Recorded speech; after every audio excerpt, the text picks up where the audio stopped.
Hoje nós veremos mais um argumento da carta aos Hebreus contra a apostasia, e que é o juízo nas mãos do Deus vivo. Ou seja, o apóstata, ele sofrerá, ele cairá nas mãos do Deus vivo. E ele termina dizendo que coisa horrível é cair nas mãos do Deus vivo. E é o que acontece com os apóstatas. Vamos então ao nosso texto. Aqui nós temos 4 partes nessa passagem. Na primeira, o nosso autor mostra a gravidade do pecado da apostasia, está no verso 26. Depois ele mostra o terrível destino que aguarda o apóstata, final do verso 26 e verso 27. Depois ele fala da seriedade do pecado de apostasia, fazendo uma comparação com a apostasia no Antigo Testamento. E por último, ele faz uma descrição do caráter vingador de Deus. Deus não é um Deus que olha para essas coisas de maneira superficial. Deus leva muito a sério esse tipo de coisa. Então, são 4 partes. Vamos começar, então, com o verso 26, quando o nosso autor diz assim: porque se vivermos deliberadamente em pecado, depois de termos recebido pleno conhecimento da verdade, já não resta sacrifício pelos pecados. Aqui a descrição do pecado da apostasia. Eu preciso dizer, logo de saída, que a carta aos Hebreus não está aqui se referindo aos pecados que as pessoas cometem depois que elas se tornam crentes. Porque mesmo depois de crentes, depois de professarmos a fé em Jesus, nós ainda tropeçamos em muitas coisas. Não é disso que ele está falando. Ele está falando do pecado voluntário, deliberado, proposital, de alguém que, depois de ter conhecido a verdade, abandona essa verdade. Não se refere aos crentes que caem em pecado, se entristecem, se arrependem, se sentem mal, pedem perdão a Deus, se levantam e continuam. Isso é outro assunto. O que ele está dizendo aqui é uma coisa, ele se refere aqui a uma coisa muito pior, muito pior. O que é que há de tão terrível nesse pecado, a ponto dele, no final dessa passagem, dizer que estas pessoas vão cair nas mãos do Deus vivo e que isso é uma coisa horrível? Primeiro, porque isso aqui é uma atitude contínua e não um ato isolado. Ele diz no verso 26, se vivermos em pecado.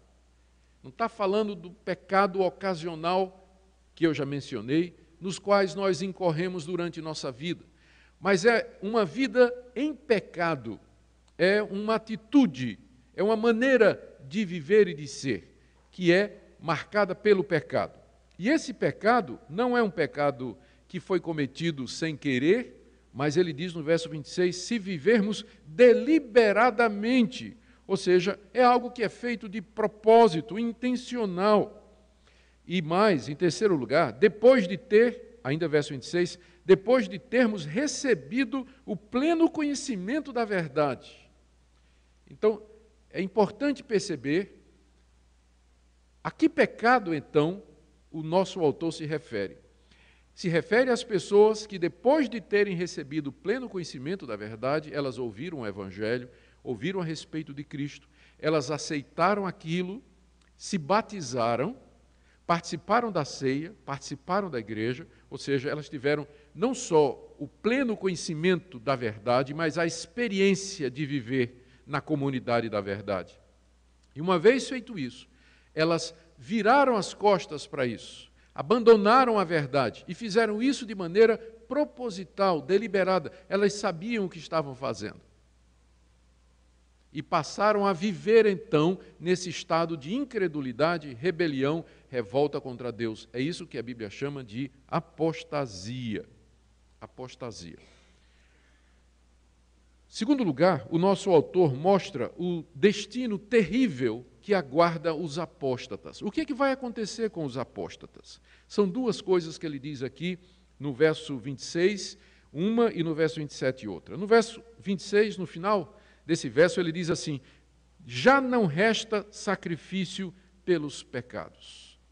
Já não resta sacrifício pelos pecados. No caso, por esse pecado em particular, já não tem mais sacrifício para ele, sacrifício que possa pagar esse pecado, que possa anular esse pecado e servir de base para o perdão, porque os pecados, porque os sacrifícios do Antigo Testamento, feitos em Israel, eles já haviam cessado. Se aquele judeu que creu em Jesus e creu no sacrifício de Jesus, ou pelo menos disse que creu, foi batizado em nome de Jesus e tinha alguma expectativa de ser perdoado, ele abandona aquilo e volta para a sua antiga religião, onde lá no templo de Jerusalém os animais eram sacrificados, aqueles sacrifícios já não tinham mais valor, porque o verdadeiro sacrifício já foi feito, que foi o sacrifício de Cristo. E uma vez que Cristo morreu na cruz, os sacrifícios de animais não tinham mais valor. Então já não resta sacrifício pelos pecados, porque aquela pessoa estava abandonando o único remédio que podia curar a sua doença. Virou as costas para a única solução existente para o problema do seu pecado. Ele jogou fora a única tábua de salvação para a sua situação de afogamento na perdição. Imagine isso, uma pessoa morrendo afogada na represa de Guarapiranga, chega o policial num jet ski ou num barco e joga uma boia para a pessoa se salvar e a pessoa simplesmente empurra a boia e diz: eu não quero. Já não resta salvação, já não tem pagamento, já não tem remédio, porque ela rejeitou a única coisa que de fato poderia salvá-lo. Então, qual é o destino do apóstolo? Primeiro, é morrer sem perdão. Morrer sem perdão. Não haverá perdão para ele. Ele levará os seus pecados para a sepultura e, com isso, o juízo de Deus sobre ele, que é o que diz o verso 27. Pelo contrário, em vez de sacrifício pelos pecados, o que existe é a certa expectativa horrível de juízo e fogo vingador prestes a consumir os adversários. Já que não tem mais sacrifício pelo pecado dele, ele vai morrer no seu pecado, ele vai morrer debaixo da ira de Deus, ele vai morrer condenado e, portanto, o que o aguarda é o fogo vingador de Deus, do juízo de Deus, horrível juízo de Deus que Deus exerce contra os seus adversários, porque é nisso que o apóstata se torna adversário de Deus, inimigo da verdade. Por isso, não há perdão para ele. E depois da morte, o que o espera é o juízo horrível, como um incêndio, um fogo que devora e consome os inimigos. Nem sempre o apóstata está consciente disso. Na verdade, ele se sente bem, ele acha que fez a coisa certa. De vez em quando, algum apóstata, ele sabe o que é que o aguarda, como, por exemplo, o rei Saul no Antigo Testamento, que foi ungido, que o Espírito de Deus veio capacitá-lo para ser rei em Israel. Durante um tempo, ele fez a vontade de Deus, mas à medida que o tempo passava, se mostrou que o seu coração não era reto diante de Deus. Ele começou a fazer o que não devia e começou a deixar de fazer o que devia, começou a se afastar de Deus, até que finalmente Deus disse: eu não tenho mais prazer nele. E diz que Saul tinha crises de depressão terrível, de angústia. Era um homem angustiado, era um homem oprimido, um homem violento até, e morre se suicidando, tirando a sua própria vida, porque não conseguia viver mais com aquela angústia que havia no seu coração. Às vezes acontece isso com o apóstata, ele sabe o que ele fez, ele sabe o que é que o espera, e isso o angustia, mas na maioria das vezes o apóstata se sente seguro, porque ele nega a Deus, e se ele nega a Deus, ele não tem o que temer, porque se Deus não existe, ou se o Deus que existe não é um Deus que toma vingança dos seus adversários, então ele não tem com que se preocupar depois da morte. Mas a verdade é que, se ele vira as costas, se você ou se eu virarmos as costas para o Senhor Jesus Cristo, o Filho de Deus que veio ao mundo para nos salvar, já não resta sacrifício pelos meus pecados e pelos seus, mas só a expectativa do juízo terrível de Deus, como uma fornalha que consome tudo após a morte. Em terceiro lugar, o nosso autor faz uma comparação entre a seriedade desse pecado de apostasia contra Cristo com o pecado de apostasia no Antigo Testamento. Esse ponto é importante porque os judeus a quem essa carta se destina conheciam muito bem o Antigo Testamento, todas as suas leis e todas as suas regras. E aí eles conheciam o que estava escrito lá em Deuteronômio, capítulo 17, versos de 2 a 7, onde Moisés diz assim: se um israelita deixar de seguir a Deus e começar a adorar o sol, a lua, as estrelas, e se prostrar diante de ídolos, ou seja, se o israelita apostatar, abandonar o verdadeiro Deus e se curvar diante de outros deuses, então ele terá de ser apedrejado. A pena é a pena de morte, não tem sacrifício por esse tipo de pecado. No Antigo Testamento, Moisés prescreveu sacrifícios de animais por vários tipos de pecado. Se a pessoa cometesse um determinado pecado, ela ia no templo ou no tabernáculo, levava um animal, o sacerdote sacrificava e declarava o perdão para aquela pessoa. Vários tipos de pecado eram possíveis de ser purificados e perdoados através de sacrifícios de animal. Mas tinha alguns pecados para os quais não tinha sacrifício previsto na lei.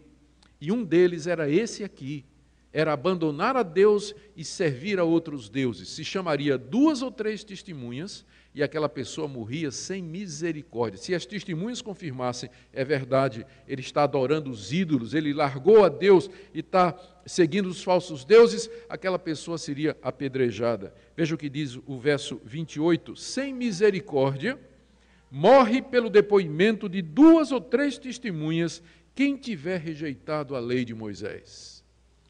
Ou seja, o israelita no Antigo Testamento que rejeitasse a lei de Moisés, onde se ensinava que só há um Deus e onde se ensinava a verdadeira religião, ele, pelo depoimento de 2 ou 3 testemunhas, seria morto sem misericórdia. Agora, o nosso autor pergunta aos seus leitores, verso 29, de quanto mais severo castigo julgais vós, será considerado digno aquele que calcou, pisou aos pés o Filho de Deus, profanou o sangue da aliança com o qual foi santificado e ultrajou o Espírito da graça? Se no Antigo Testamento, quer o período anterior, quer o período de figuras, de símbolos, de tipos, onde Deus ainda não havia se revelado tão claramente, onde Cristo não era tão claramente exposto e dado ao povo de Deus, se naquela época quem abandonasse aquela revelação era apedrejado e morto sem misericórdia, o que dirá então daquele que agora conheceu o Messias, recebeu o pleno conhecimento da verdade? Olha o que o nosso autor diz que a apostasia é um pecado contra o Deus triuno. Primeiro, ele peca contra o Pai, porque pisa o Filho de Deus. Está aí no verso 29. Ele calca aos pés os filhos de Deus. Calcar significa pisar. Gente, a gente fica indignado quando vê um homem bruto, pisando outro homem. A gente fica com mais raiva ainda quando a gente descobre que aquele bruto está pisando um homem bom e decente. Agora imagina, pisar o Filho de Deus. É isso que o nosso autor diz que o apóstata faz. Ele pisa o Filho de Deus, ele menospreza. Pisar é no sentido de tratar com desprezo, de rejeitar, de tratar como coisa banal e vulgar. Ele peca contra Deus que enviou o seu Filho. O que é que você faria com alguém que pisa no seu filho? Ele peca não somente contra o Pai, mas peca contra o próprio Filho. Diz aí que ele profana o sangue da aliança com o qual ele foi santificado. Ele profana o sangue de Cristo. Profanar no original significa considerar como uma coisa vulgar e comum. O sangue de Jesus não era um sangue vulgar e comum, era o sangue de Deus, era o sangue do Filho de Deus. Talvez aqui isso signifique a negação da divindade de Cristo. A pessoa tinha sido santificada no sangue de Jesus, no sentido de que ela professou que cria em Cristo, ela aceitou a palavra da pregação evangélica, ela foi batizada em nome de Jesus, ela participou do pão e ela participou do vinho, que é o símbolo do sangue de Jesus. E agora, quando ela vira as costas e abandona aquilo tudo e nega tudo aquilo, ela está profanando o sangue de Jesus. Não só pisou em Jesus, mas está profanando, está considerando uma coisa vulgar, está menosprezando, desonrando o sangue precioso de Jesus. Pecou contra o Pai, porque pisou no Filho, peca contra o Filho, porque despreza o seu sangue, e ainda no verso 29, ele peca contra o Espírito, porque ultraja o Espírito da graça. É o Espírito de Deus que traz a graça de Deus até nós, pela pregação da palavra, pelo batismo, pelas ordenanças, pelo pão, pelo vinho, pela leitura da palavra, pela comunhão, pelo culto. O Espírito de Deus traz a graça de Deus para nós, mas o apóstata, ele resiste à graça de Deus. Ele resiste, ele se rebela contra a oferta graciosa que Deus faz de perdão mediante o seu Filho. Ele toma conhecimento disso, mas ele deliberadamente, propositadamente, se recusa a aceitar. Então ele pisa no Filho de Deus, peca contra o Pai, menospreza o sangue em que ele foi santificado, peca contra o Filho, e ultraja o Espírito da graça, peca contra o Espírito Santo. É um pecado contra a Trindade. É um pecado contra a Trindade. E agora, por último, então, em consequência, o nosso autor descreve o caráter vingador de Deus. Tem pessoas que acham que a gente só devia pregar que Deus é amor. Mas o autor aos Hebreus não ouviu esse tipo de psicologia moderna. Porque aqui ele faz uma advertência severa. E ele aqui fala do caráter vingador de Deus contra aqueles que o desafiam, a partir do verso 30, verso 31. Ora, nós conhecemos aquele que disse: a mim pertence a vingança, eu retribuirei. E outra vez, o Senhor julgará o seu povo. Horrível coisa é cair nas mãos do Deus vivo. Ele diz aqui no verso 30, ora, nós conhecemos aquele que disse. Nós aqui são os judeus, porque o nosso autor, ele é judeu. E os judeus conheciam o Deus que disse essas coisas, porque é o Deus do Antigo Testamento, é o Pai de Jesus, é o nosso Deus, é o mesmo Deus. E esse Deus falou, e a sua fala está registrada na Bíblia.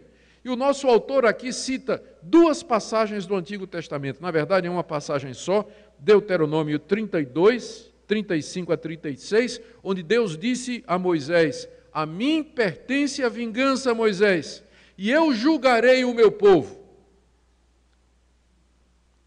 O nosso autor, então, usa esse argumento. Ele diz: vocês sabem quem é Deus, não sabem?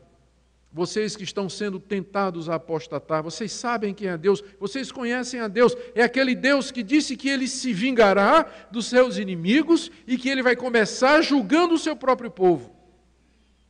Vocês conhecem esse Deus? Portanto, vocês estão pecando contra a sua própria alma.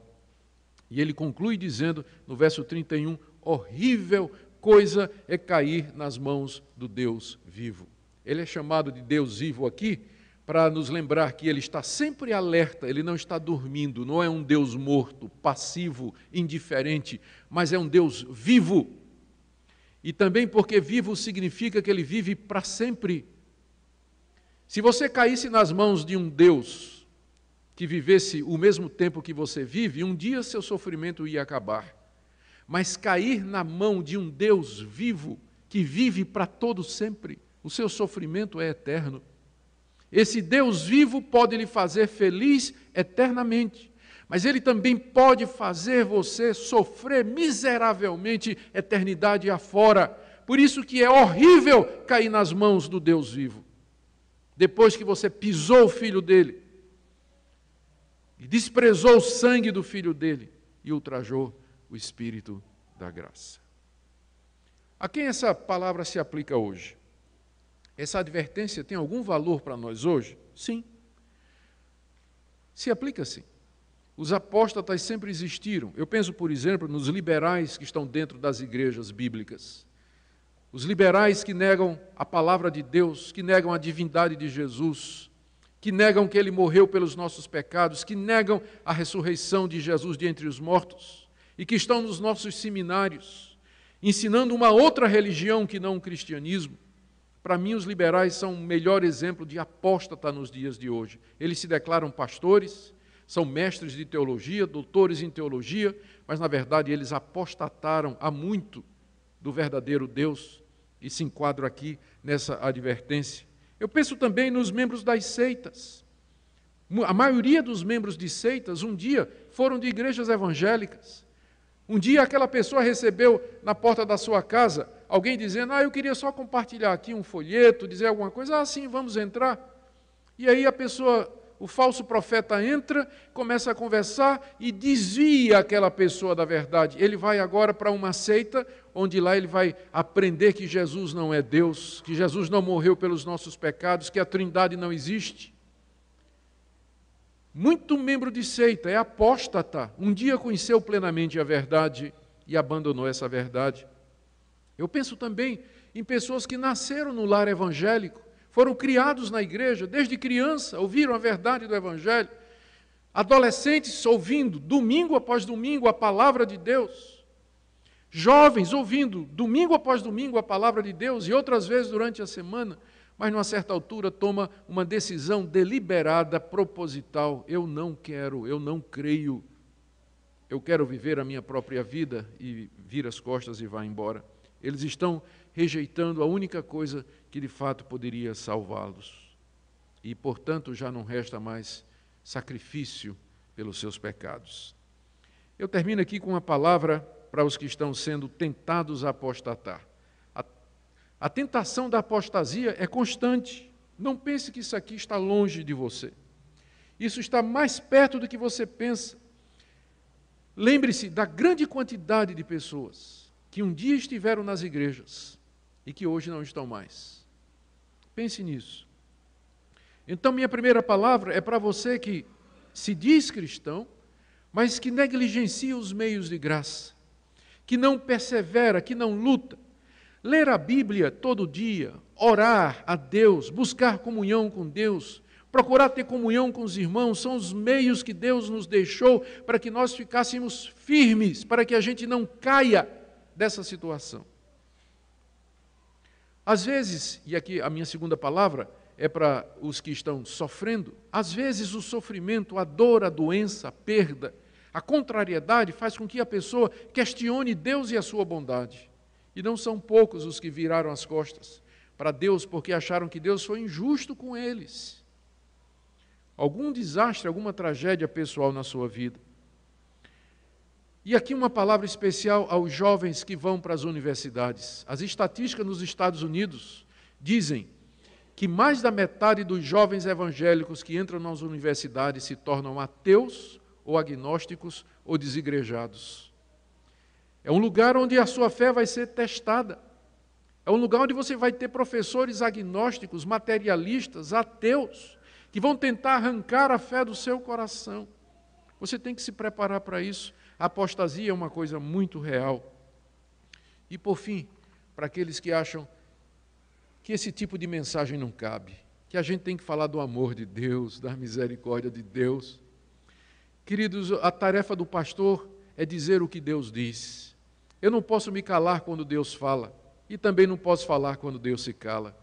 E aqui ele está falando, é uma advertência severa, é uma advertência séria para a igreja, contra a apostasia, contra esse perigo real que as pessoas correm de, pressionadas por circunstâncias diversas, virar as costas para Deus e esquecer que só em Jesus nós temos salvação. Um dia Jesus virou-se para os seus discípulos e perguntou: vocês também querem me abandonar? Porque muitos da multidão que seguia Jesus, seguiam Jesus quando Jesus multiplicava pão, mas quando Jesus começava a pregar, eles iam embora. Aí Jesus então perguntou para os seus discípulos: vocês também querem me abandonar? E qual foi a resposta de Pedro? Senhor, para onde iremos nós? Tu tens as palavras de vida eterna. Fique firme nessa convicção. Horrível coisa é cair nas mãos do Deus vivo. Que Ele nos guarde do mal, que Ele nos guarde da apostasia. Amém.